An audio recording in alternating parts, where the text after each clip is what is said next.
is that the first digit becomes the first answer. So you would say 5. And then you want to know what's the remainder. So you just add the digits. So 5 plus 8, so you just say remainder 8.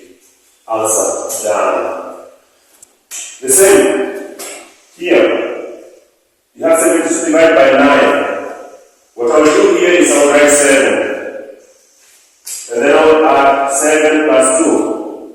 That one gives you 9. So because 9 is already 9, because the remainder is 9, that means that 9 is divisible by 9. So that means it goes 1 time. So plus 1. So that gives you 8.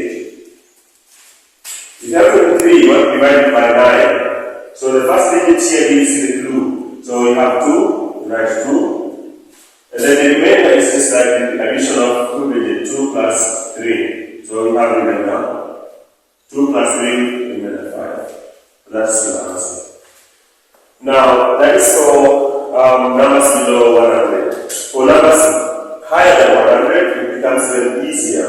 So in that case, 321 divided by 9, what we'll do is to take the first 2 digits, so that is 332, and then you add the value in hundreds, so this is 300, so you add 3 instead. So you take 32,